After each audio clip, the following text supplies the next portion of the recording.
जय सिया राम।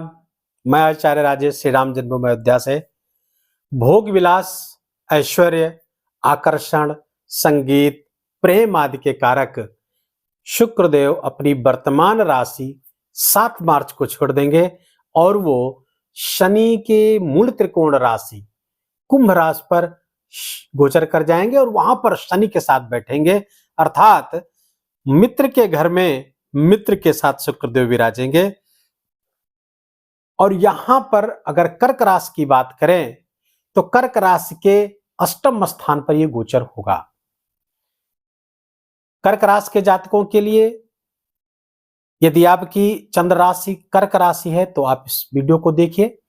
यदि आपको चंद्र राशि अपनी नहीं पता है तो आप अपनी प्रचलित नाम के आधार पर भी इस वीडियो को देख सकते हैं। तो कर्क राशि के जातकों के लिए शुक्र आपके सुख स्थान के स्वामी हैं और एकादश स्थान के स्वामी हैं।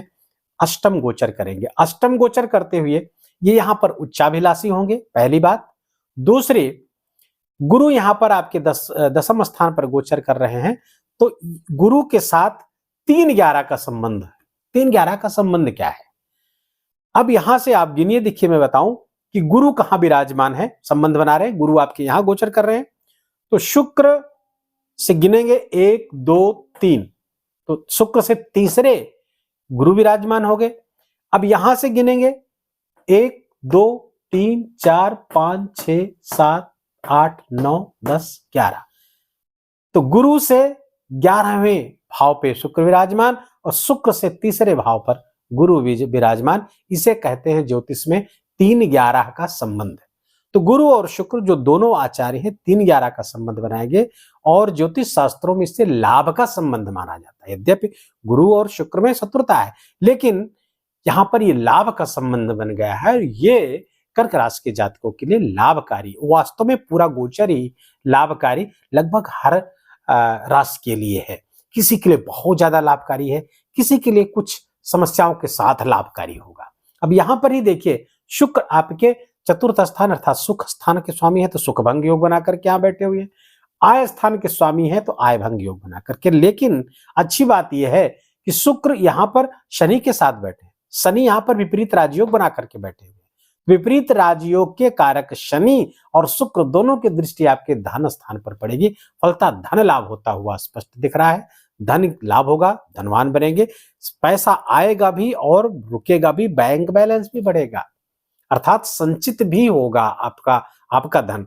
और वर्तमान में आपके धनेश आपके भाग्य स्थान पर गोचर कर रहे हैं। यद्यपि वो राहु के साथ है, थोड़ा सा वहां दिक्कत है, लेकिन फिर भी भाग्य से भी धन की वृद्धि होती हुई दिख रही है और शुक्र की दृष्टि भी यहां पर उसको प्रकाशित कर रही है। तो धन भाव आपका जागृत है, बैंक बैलेंस बढ़ता हुआ दिख रहा है। कुटुंब में कुछ मांगलिक कार्य हो सकते हैं, कुछ अच्छे कार्य हो सकते हैं जिससे सोसाइटी में आपका मान सम्मान बढ़े।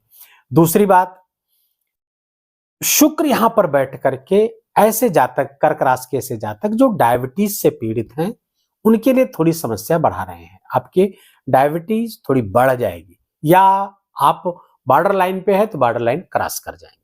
तो अपने डायबिटीज को थोड़ा सा यहाँ कंट्रोल रखने की जरूरत है, मॉनिटर करने की जरूरत है। आप 7 मार्च के बाद बीच में 1-2 बार मॉनिटर कर लीजिए, देख लीजिए अगर वो बढ़ रही है तो उस पर कंट्रोल करें, डॉक्टर को दिखाएं, जैसे ही सलाह दें। फिजिकल एक्टिविटी भी बढ़ाएं।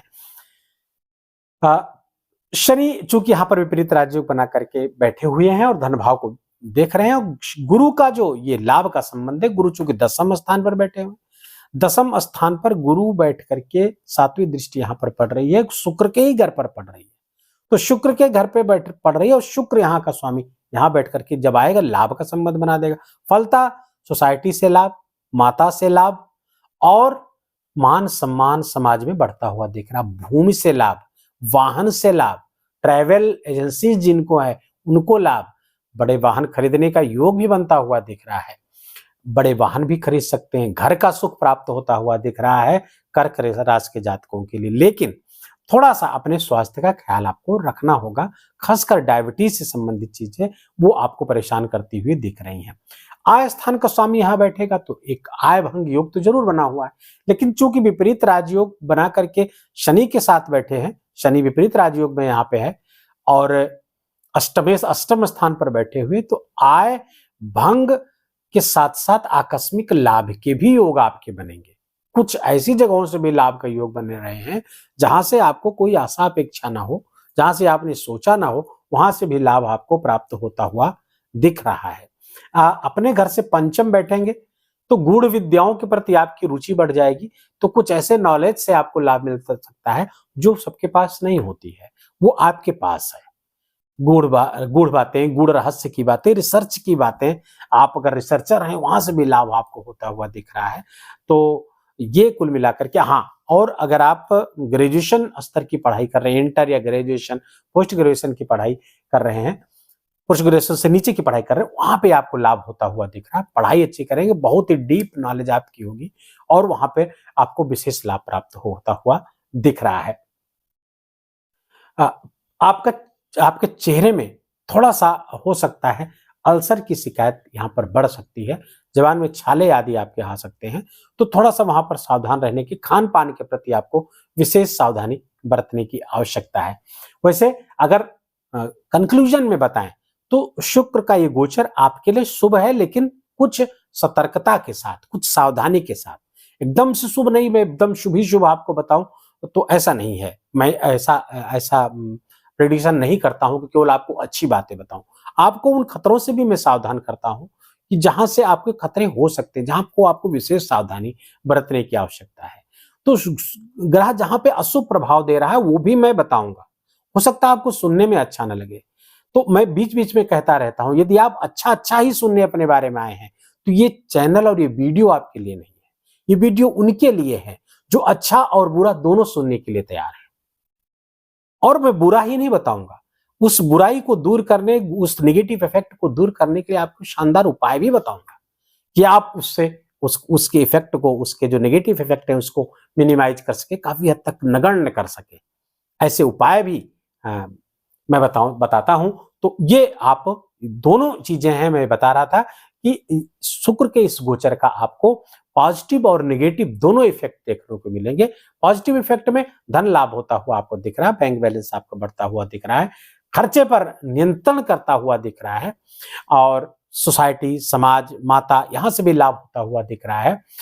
लेकिन स्वास्थ्य में कुछ समस्याएं बिल्कुल संभावित हैं और उसके प्रति आपको विशेष सचेत रहने की आवश्यकता। उपाय के तौर पर गाय की सेवा करें, गौ माता की जितनी सेवा संभव हो सके आप करें। गाय आपके पास नहीं है, आप शहरों में रहते हैं या जहां भी रहते हैं, गाय नहीं, जरूरी नहीं सबके पास गाय हो, तो गाय की सेवा तो करने के लिए आप स्वतंत्र है। गौशालाएं तमाम बनी, वहां पर जाकर के चारे वगैरह का दान कर सकते हैं, या स्ट्रीट काउज घूमती रहती हैं, उनको रोटी खिलाएं, घी में चुपड़ी रोटी और गुड़ रख के उनको खिलाइए, नित्य कुछ रोटी निकालिए उनके लिए, उनकी सेवा करिए। प्लस आपके लिए अनिवार्य है लक्ष्मी सूक्त का पाठ करना, 3 पाठ नित्य आप श्री सूक्त का करें, और देवी जी के मंदिर में यदि जाएं तो लाल फूल समर्पित करें उनको। वहां पर दीपक जलने का प्रबंध करवा सके तो करें, दीपक वहां पे जलता है, आप घी का डोनेशन करेंगे, इससे भी शुक्र आपके लिए बहुत ही लाभकारी हो जाएंगे। वीडियो को यहीं समाप्त करते हैं। वीडियो कैसा लगा, इंफॉर्मेटिव लगा हो, सार्थक लगा हो, ये 7-8 मिनट खर्च करना आपको, तो वीडियो को लाइक करिएगा, प्रेम से जय सिया राम लिखिएगा। कोई प्रॉब्लम है आपको तो आप उसको भी अपने पूरे बर्थ डिटेल के साथ आप पूछिएगा। प्राय लोग प्रश्न तो पूछ लेते हैं लेकिन बर्थ डिटेल नहीं देते हैं, तो बर्थ डिटेल्स नहीं रहेंगे तो हम आपके प्रश्न का उत्तर नहीं दे पाएंगे। तो इसलिए पूरे बर्थ डिटेल के साथ में आप प्रश्न पूछिए। चैनल पर नए हैं तो इसको सब्सक्राइब कर लीजिए, बेल आइकन की घंटी दबा लीजिए। अपना ख्याल रखिए, अपनों का ख्याल रखिए और माता पिता की खूब खूब सेवा करिए, उनका आशीर्वाद लीजिए। जय सिया राम।